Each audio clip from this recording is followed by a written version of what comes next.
Today we're going to talk about the Statue of Liberty. We're going to talk about the womb, man, world, and basically this article that you're looking at now. It says the Iroquois League inspires Ben Franklin. And what Ben Franklin did, he actually used that to help create what is called now the Constitution. And this is the book right here, and it's called the United States. And if you look, you will see the Twin Towers, and you see the flame, which is the light over the Twin Towers. Then I have another picture that I'm going to show you, that basically a picture of the Statue of Liberty, but as you see the Statue of Liberty now, you see the Twin Towers is way, way higher than she is. I'm going to bring the picture back so you can actually see it. See the Twin Towers behind her. There she goes. And basically, right. And basically, this right here was the Statue of Liberty. And when the economics of this particular Empire State went down, she has risen up. I also have another picture of her where she's actually in shackles. And I'm going to find that right now. There's a picture of the Statue of Liberty, and she has shackles. I have another picture for them to show you what. The Statue of Liberty actually is the symbol for the womb man in America and the protection that she has been granted by the heavens. And it was brought over here in pieces, just like the truth. Here's a picture of the Statue of Liberty in the shackles, and I'll show you. Okay, let's see. Like new to this right there. This right here, let's see right there. That is the shackles. Right there. And if maybe you can read what it says. You probably can't read it.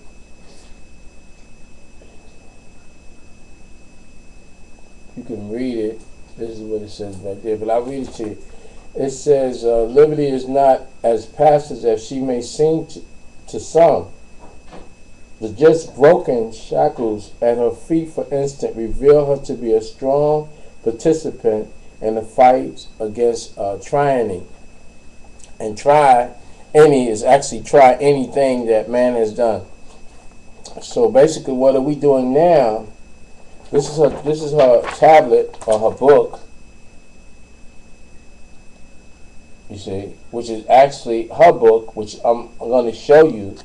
And the Bible that man has written is actually wrong. He has written that for himself. So what I'm going to do, here's the article that you probably can see if you can get it. Statue of Liberty by Paul Weinbaum, edited by Gwen D. Dovin. And here's another picture of the Statue of Liberty, right there. You can't see her shackles and stuff. And here's one, it's a really good one here. You can see her in the water over New York, and then you can see the towers behind her. See, right there. So basically, the symbol of the womb man is the Statue of Liberty, and that's for all around the world. And you'll be able to see a little bit more of that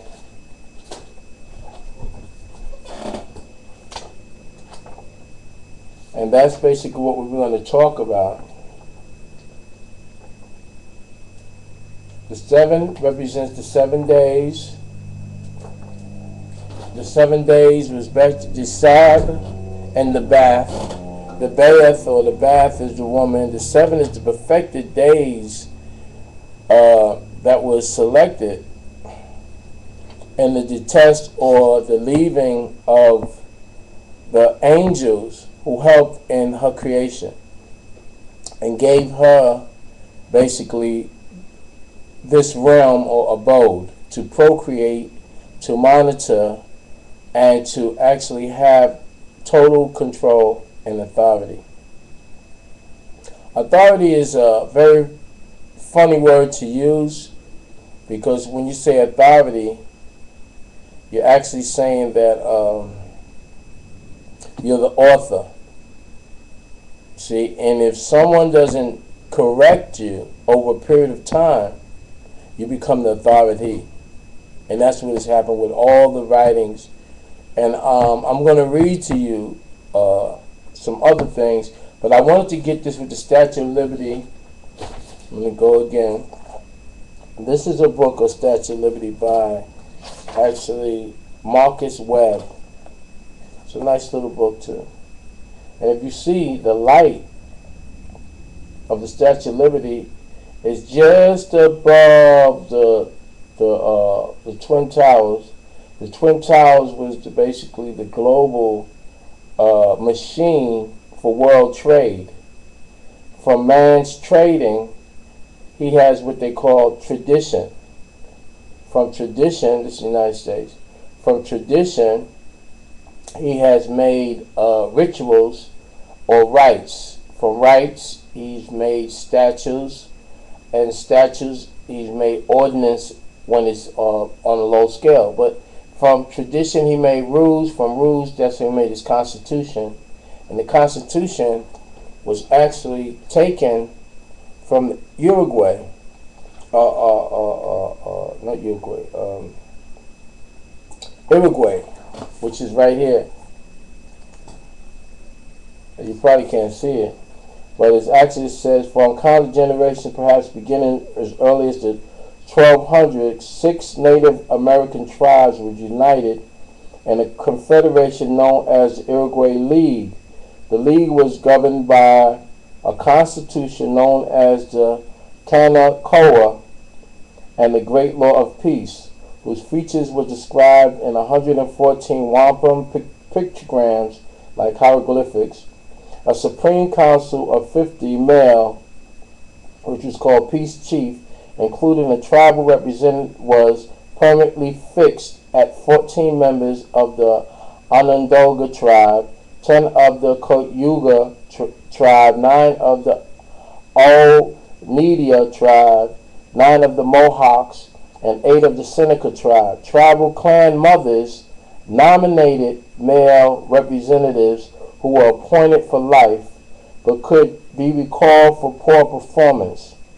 Different parts of the intertribal council function in effect as executive, legislative, judiciary branches. The Iroquois Constitution explicitly provided strict rules of procedure to provide checks and balances. Benjamin Franklin, one of America's founders, was familiar with the Iroquois and strongly approved the many features of their league. As early as 1751, Franklin advocated a similar system for the American colonies. And Bruce E. Johnson's Forgotten Founders, Franklin's compliments appears in the form of a letter to a friend. It would be very strange that if 6 Indian nations should be capable of forming such a union and be able to execute it in such a manner, a perfect manner, as that it has suggested ages and appears undissolvable, like a union should be impracticable for 10 or dozens English countries, or English colonies. So basically, this particular Uruguay